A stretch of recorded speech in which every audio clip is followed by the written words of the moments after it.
Será que já encontramos a resposta? Eu acho que a vitória do Fluminense contra a Inter de Milão vai consolidando, vai solidificando aquele entendimento de que houve mesmo uma redução da distância entre os brasileiros, por exemplo, e a galera que não é primeira prateleira da Europa, mas que pelo menos esteja ali perto, rondando, porque a Inter foi finalista de 2 das últimas 3 edições de Champions.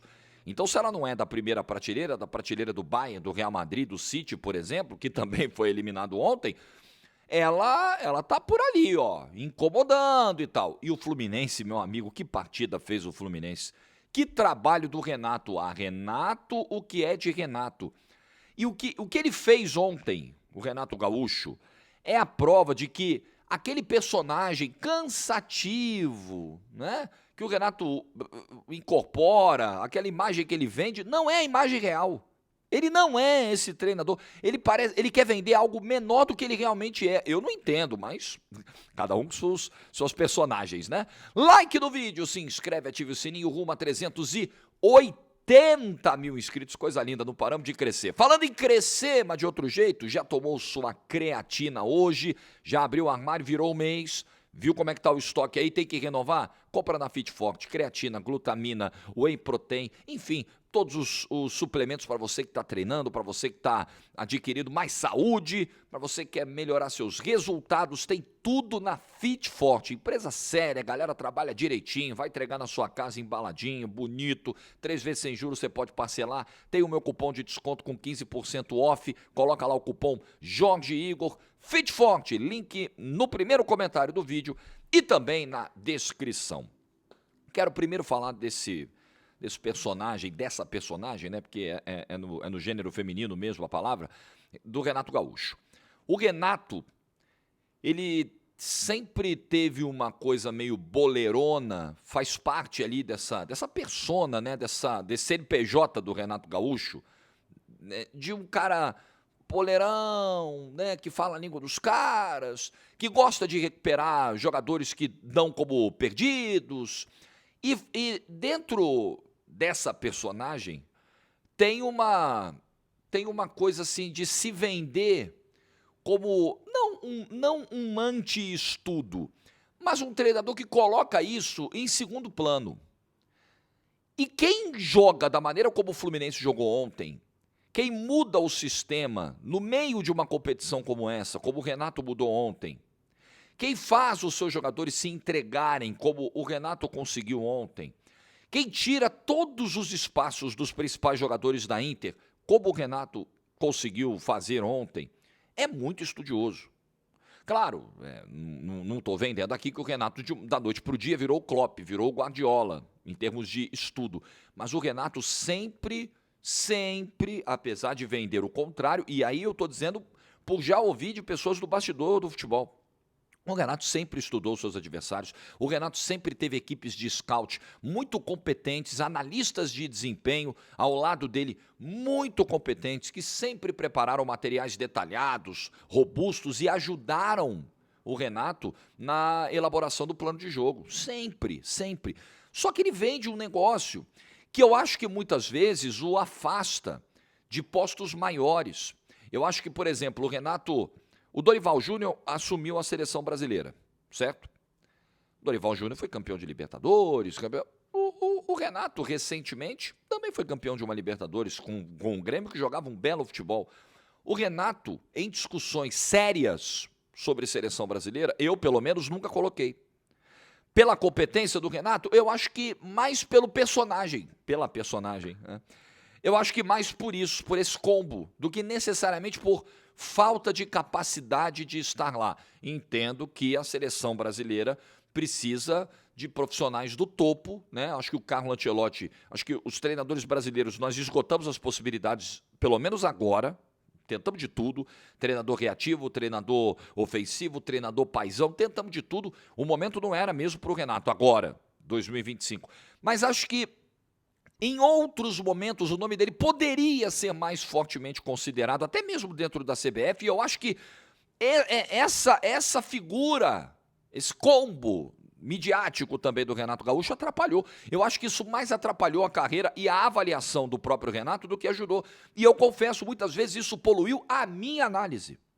Muitas vezes, por mais que eu soubesse que o Renato, no fundo, estudava os seus adversários, sempre, mas isso polui a análise pela imagem, é o famoso ser e parecer, é muito importante ser e parecer.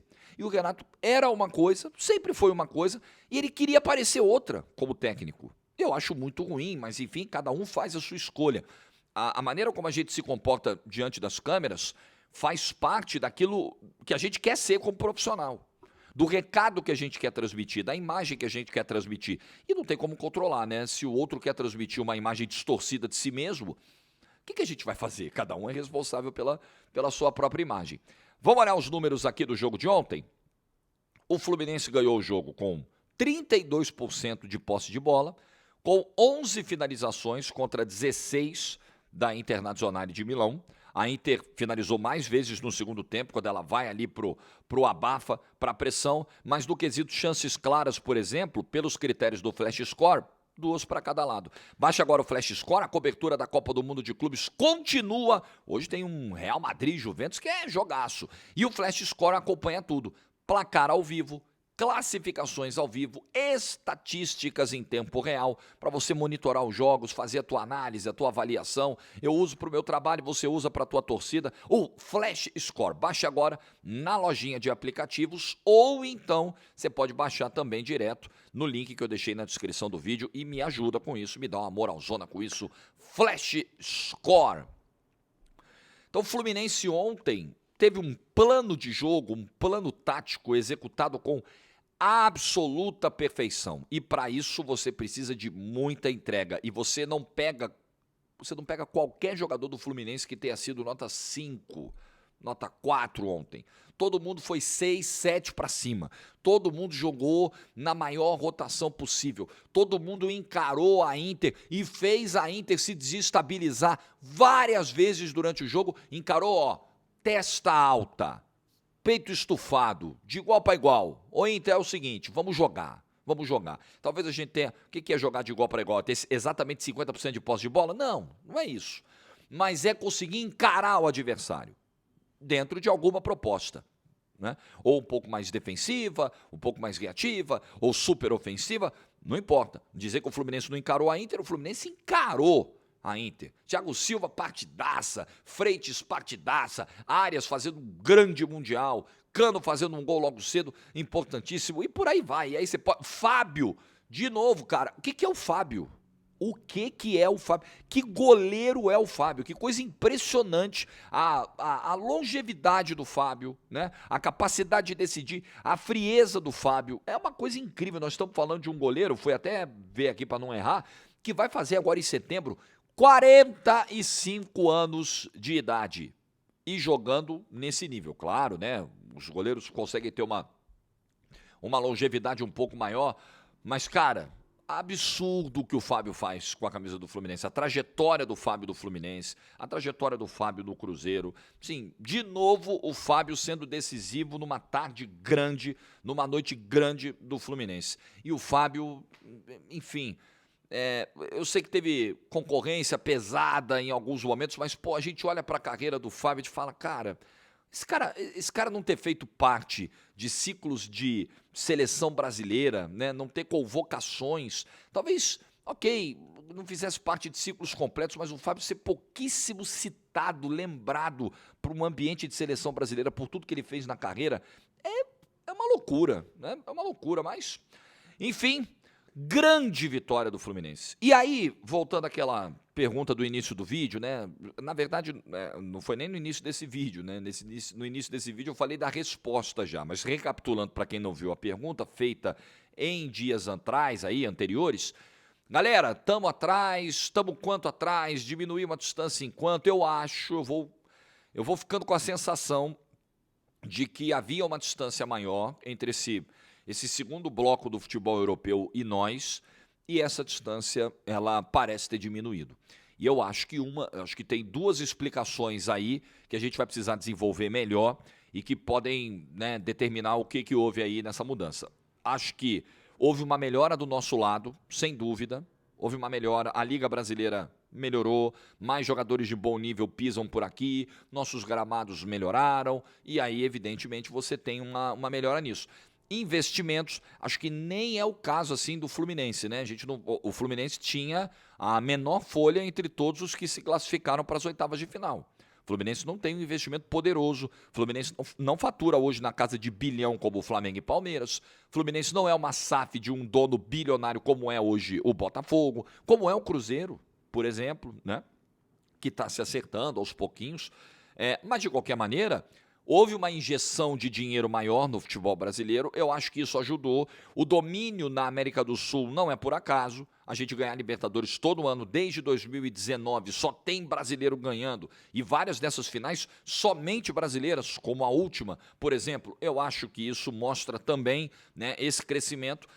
O Brasil está centralizando, o Brasil está pegando, está comendo o bolo de dinheiro do continente, e ele está ficando gigante, cada vez maior dentro do continente. Não está sobrando nada para argentino, para uruguaio, para chileno, colombiano, nada. Está sobrando nada.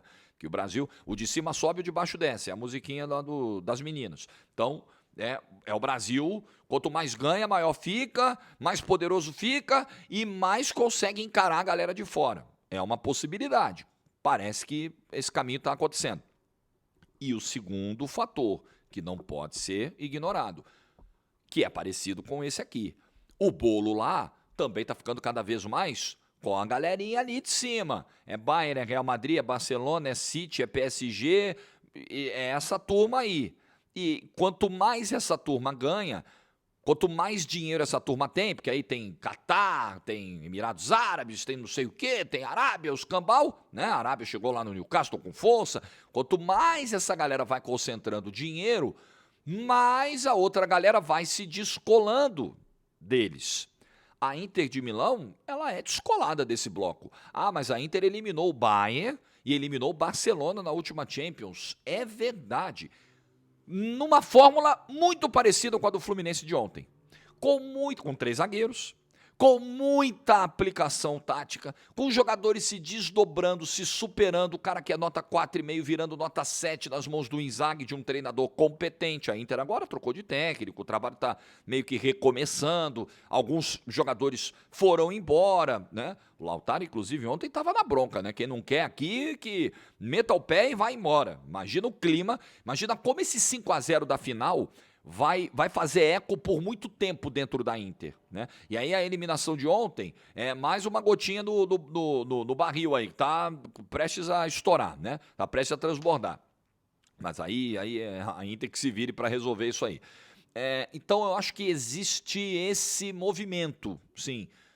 Tem um descolamento do bloco lá, enquanto nós aqui no Brasil nos descolamos do bloco daqui, e com isso eles descem um pouquinho, a gente sobe um pouquinho na hierarquia global, e aí nessa subida a gente consegue encarar. O Fluminense fez 2 belos jogos contra europeus nesse Mundial. Europeus que são dessa faixa. Então hoje a gente pode olhar para um Dortmund e falar, dá para encarar.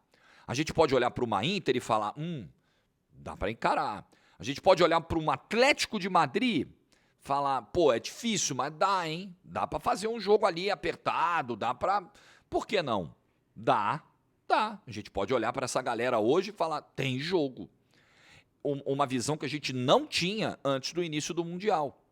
Por isso que a gente fala... Por isso que, por exemplo, na preparação da seleção brasileira para a última Copa do Mundo, a gente bateu tanto nessa tecla. Pô, tem que enfrentar europeu. Tem que jogar contra o europeu. Não dá para fazer uma preparação de 4 anos sem jogar contra uma seleção europeia. Ah, mas que bobagem! Pra que isso? A gente tá vendo os caras jogar toda hora aí na Premier League, no Campeonato Espanhol. O importante é a Copa. Não, gente, a gente só vai entender o tamanho da distância. A gente só vai entender em que condições essa distância se dá hoje, qual é o nosso real nível, se tem condição de encarar ou não, se a gente enfrentar eles, meu Deus do céu. Veja o grande benefício que esse Mundial de Clubes vai trazer. A gente pôde observar, a gente tem material de comparação, a gente tem como fazer uma análise com enfrentamentos reais, não hipotéticos, reais, entre nós e eles. Então, fica mais precisa a nossa análise, ou pelo menos aumenta a nossa chance de acerto, de precisão, porque a gente tem substância agora, a gente não tinha. Aí as pessoas ficaram chocadas, nossa, nós caímos para Croácia e Bélgica. Meu Deus, né? Não sabia que estava tão feia a coisa. Ué, a gente não se media contra eles. A gente passava ciclos de 4 anos jogando contra Bolívia, contra Peru, contra Venezuela, só. Tem que jogar contra eles, obrigatoriamente. Como eles lá na Europa, tem que jogar contra Luxemburgo, San Marino, Liechtenstein. Tem, verdade. Mas eles também conseguem se medir contra seleções fortes. E a gente aqui geralmente consegue se medir contra a Argentina. Aquela data FIFA de março de 24, a estreia do Dorival, Espanha e Inglaterra, um aborto da natureza, perto do que tem sido os últimos ciclos da seleção brasileira. Então é importante jogar contra os caras. Como é que a gente vai saber se a gente não testar? Foi muito importante esse Mundial para isso. Claro que vai provocar algumas análises mais exageradas, muito otimistas, ok, normal, cada um vê da sua forma, cada um enxerga o jogo da sua maneira. Eu ainda acho que, e o jogo contra o Bayern de Munique, ele só reforçou algo que eu vinha dizendo antes mesmo desse jogo acontecer, que não tem como hoje encarar. A gente tenta, nós pegamos o melhor time do continente. Quem é o melhor elenco, mais caro, mais promissor na temporada? Flamengo. Melhor da América do Sul. Ok. Foi lá, tentou encarar o Bayern de Munique, não deu. Não deu pro cheiro. Toda vez que o Bayern dava uma apertadinha, pum, gol do Bayern. Toda vez que o Bayern dava uma pressionadinha, virava um barata voa o Flamengo. Então, com essa galera, não dá. Contra o PSG, você vai ganhar um jogo como o Botafogo jogou, num sacrifício, numa luta, um negócio hercúleo, você vai ganhar 1 de 10. Os outros 9 provavelmente você vai perder.